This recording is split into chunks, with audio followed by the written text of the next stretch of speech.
to introduce our next distinguished panel. You've heard through the exit polling what Margaret said, that ALDEC polled in 11 states that the AAPI community voted for our next president, Barack. Please, to introduce our next distinguished panel.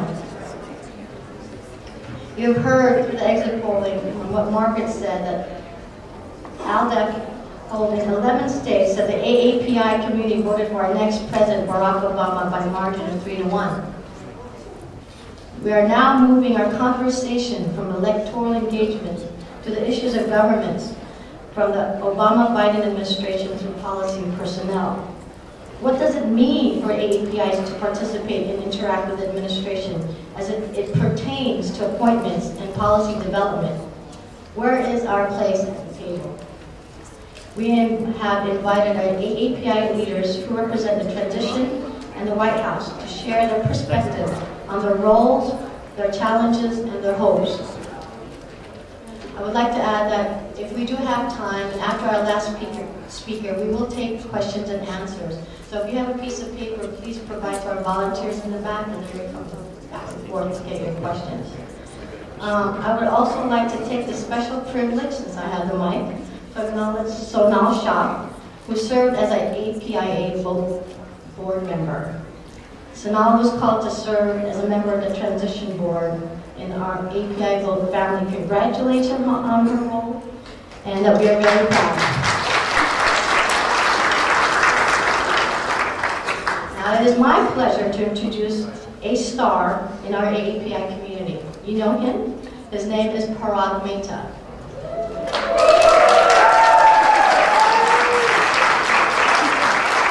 Parag will give an overview of his role in the Office of Public Liaison at the Presidential Transition Team. He has been instrumental in forging the ties between the Obama administration and key constituencies such as ours. I've known Parag since he's worked for the Clinton White House Asian American Pacific Family Initiative, and I've known him so long he calls me Auntie. And prior to serving on the transition team, he served as the TNT Director of Training, crisscrossing across the country, training the grassroots volunteers. So he's from our community. Without further ado, Parag Mehta.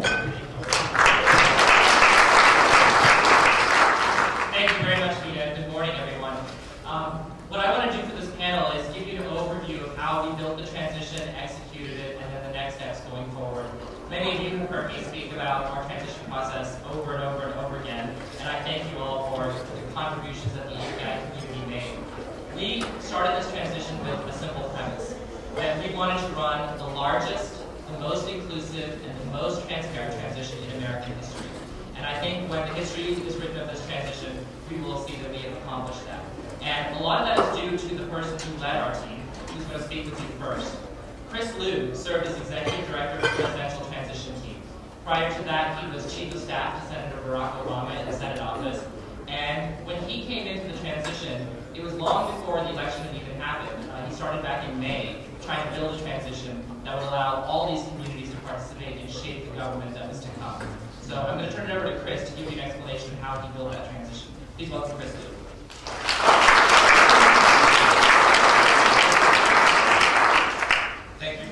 Thank you for being here, and thank you for having us. You know, a lot of people think that the hard work of the election ended on November 4th. In fact, that's actually the day it started. When the election was called, about a half hour later, I got a call from the administrator of GSA, which handles all federal buildings, and we had to execute a series of agreements. And so I executed the first agreements on behalf of President Obama, so we could take charge of the giant federal office building we had downtown to run our transition. But as Parag said, the hard work really began many, many months later. I first started working on the transition back in May when the President-elect asked me to run it with John Podesta, and through the spring and early summer, the two of us toiled away. Sonal joined us soon thereafter, but you know, it was a little bit like working undercover at the CIA because we were never allowed to tell people what we're doing. And I'm actually quite proud that there were virtually no leaks about what we were doing, who was involved in the process. In going through the process, we had the benefit of all of the work that the Gore transition had done in 2000 and all the Kerry work that the Kerry transition in 2004. In particular, the Kerry transition had laid out a roadmap on how to put together a grand significant experience with White House Chief of Staff. He had a good sense about how to put this structure together. Essentially what we did is created, with John Podesta as the chair of the transition, an advisory board of folks not only from Obama world, but from Clinton world and the rest of the Democratic establishment, who not only had experience in government, but had private sector experience as well. It was basically the charge was similar to the charge that Senator Obama gave us many, many years ago, which is no drama, no ego. This is not about getting yourself a job. It's not about helping a friend. It's about putting together a very, very smooth transition.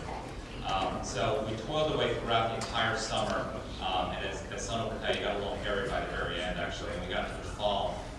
You know, it was one of these incredible enterprises to work on, because you never knew that all this work we had put into this, you know, all the many, many man-hours we've done with this might be for naught if we lost the election.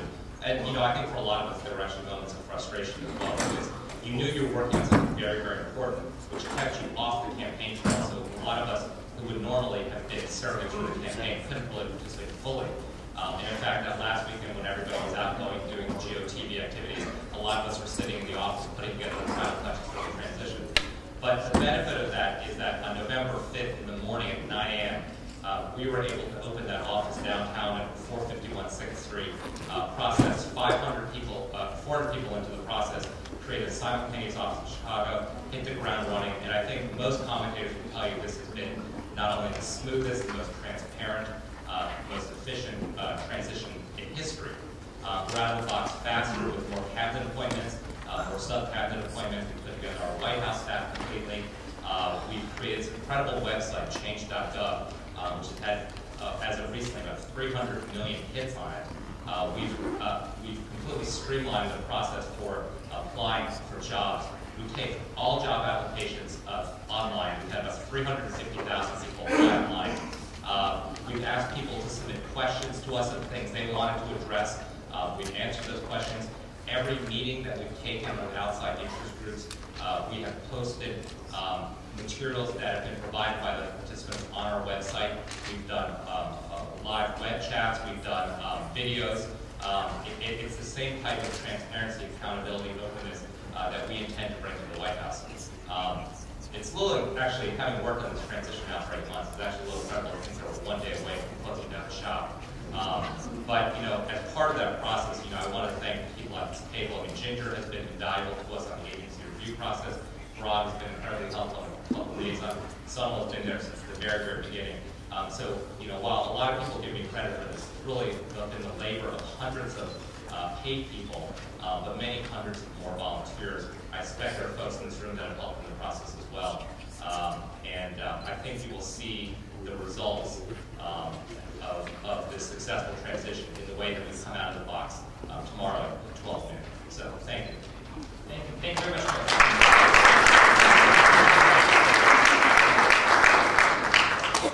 Sonal Shah is a very good friend of mine, and I was so excited on November 5th as I was driving back from Pittsburgh, and I was checking my BlackBerry while driving, and you're not supposed to do that. But we didn't know what was going to happen next, and we were all excited. And when I saw the press release about the Transition Advisory Board, to see the name of an Asian American, particularly a South Asian woman, on the leadership of the team made me very excited. Many of you know Sonal from the work that she did at Indicor. After the earthquakes in India in 2001, she started a national organization to get young Indian Americans to go back home and help rebuild a country that had been devastated. And she then moved on to work at Google as their government relations senior vice president. I'm gonna promote you. Global. Oh, that's right, global.